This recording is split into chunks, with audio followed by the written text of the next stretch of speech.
കൂർഗ് അല്ലെങ്കിൽ മടിക്കേരി പോകുമ്പോൾ കാണേണ്ട ഒരു സ്ഥലമാണ് നിസർഗധാമ എന്ന് പറയുന്നത്. ഇത് ആക്ച്വലി നിസർഗധാമ ഫോറസ്റ്റ് എന്നാണ് പറയുന്നത്. അവിടെ ഒരു ഐലൻഡ് പോലെയാണ്.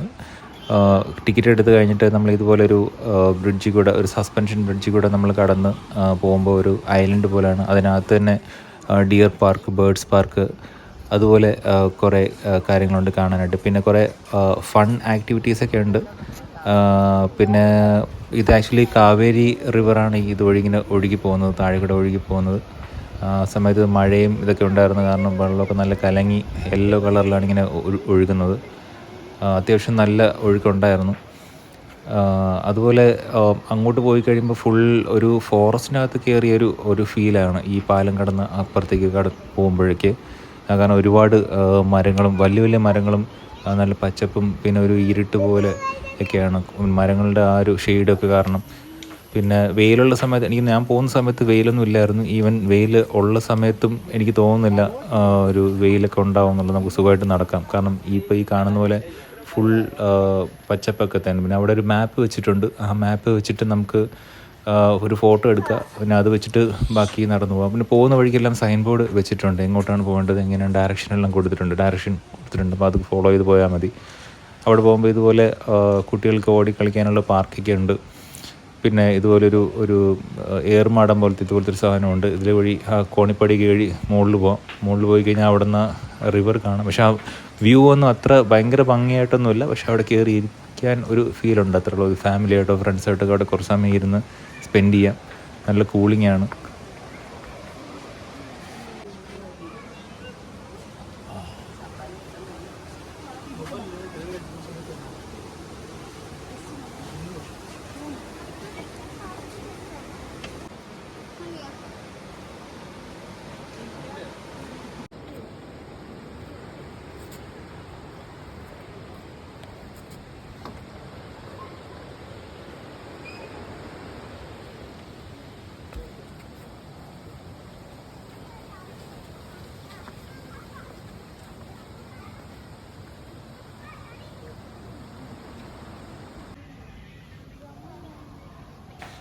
അത് കഴിഞ്ഞ് കുറേ ഇങ്ങനെ നടന്നു വരുമ്പോഴേക്കും ഇതുപോലെ കുടകിലുള്ള ആൾക്കാരുടെ ആ ഒരു ട്രഡീഷണൽ ഡ്രസ്സും, പിന്നെ അവിടുത്തെ കർഷകരുടെ ആ ഒരു ട്രഡീഷണൽ ഡ്രസ്സൊക്കെ ഉണ്ടല്ലോ, അതൊക്കെ ഇട്ടുള്ള കുറേ പേരുടെ സ്റ്റാച്യു ഇതൊക്കെ വെച്ചിട്ടുണ്ട്. പിന്നെ ഈ കാണുന്നത് ഒരു ജംഗിൾ സഫാരിയുടെ ഒരു സിമുലേഷനാണ്. അത് എങ്ങനെ ഉണ്ടായിരിക്കും എന്നുള്ളതാണ്.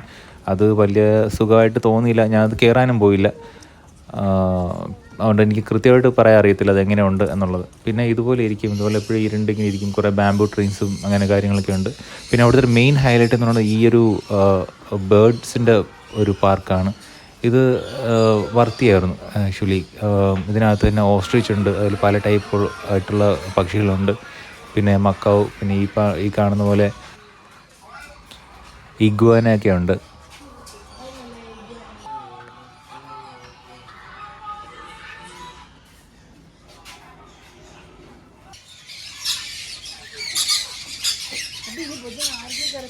ഇതിനകത്ത് കയറിക്കഴിഞ്ഞാൽ പിന്നെ മക്കാവ്, അതുപോലെ ഓസ്ട്രിച്ച്, പിന്നെ ഇഗ്വാന, അതിനൊക്കെ കയ്യിലെടുക്കാനും അവറ്റകൾക്ക് ഫുഡ് കൊടുക്കാനും സെപ്പറേറ്റ് ചാർജസ് ഉണ്ട്. അതൊക്കെ അതിനകത്ത് എഴുതി വെച്ചിട്ടുണ്ട്.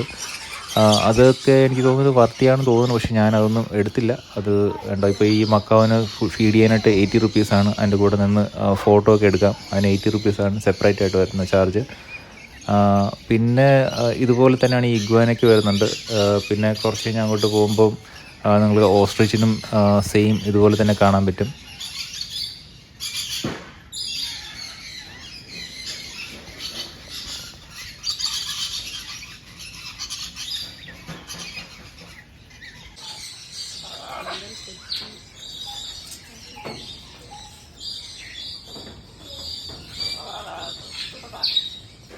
ഈ ബ്ലൂ മക്കാവ് ആക്ച്വലി കാണാൻ നല്ല രസമാണ്. അവർ ഭയങ്കര ഫ്രണ്ട്ലിയാണ്.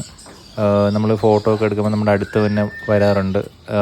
അതിൻ്റെ ബീക്ക് വെച്ചിട്ടാണ് ഇങ്ങനെ കള്ളികളിൽ പിടിച്ച് അങ്ങോട്ടും ഇങ്ങോട്ടും നടക്കുന്നത്. അപ്പോൾ നമ്മുടെ അടുത്തൊക്കെ വരാറുണ്ട്. നമുക്ക് അടുത്ത് തന്നെ ഫോട്ടോസൊക്കെ എടുക്കാൻ പറ്റും.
लेकिन होता नहीं एक्सेप्टिंग होता है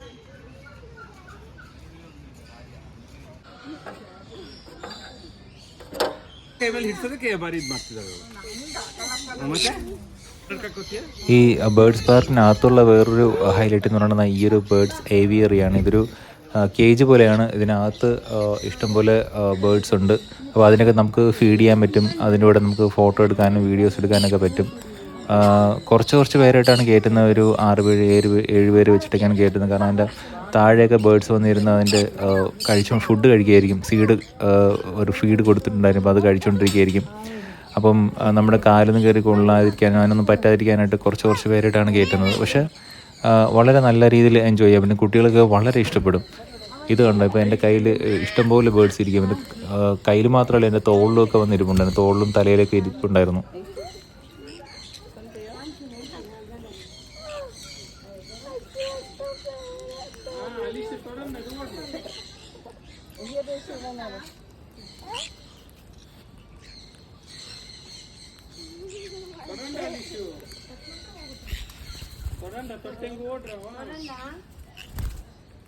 അങ്ങനെ കൈ ಬಂದದ್ದು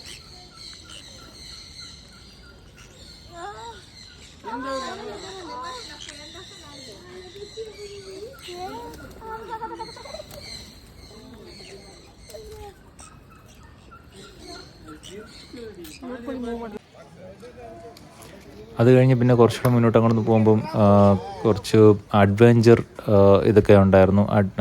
അഡ്വഞ്ചർ സോൺ പോലെ. പക്ഷേ അതൊന്നും പ്രവർത്തനമായിട്ട് എനിക്ക് തോന്നിയില്ല. ഫങ്ഷണൽ അല്ലെന്നാണ് എനിക്ക് തോന്നുന്നത്.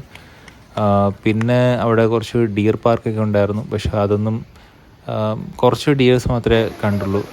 അതൊന്നും അത്ര വലിയ റിസോർട്ട് എനിക്ക് തോന്നിയില്ല. പിന്നെ അങ്ങ് കുറച്ചുകൂടെ നടന്നു പോകുമ്പം ഇതുപോലെ റിവറിൻ്റെ സൈഡിൽ കൂടെ നമുക്കിങ്ങനെ നടന്ന് പോകാൻ പറ്റും.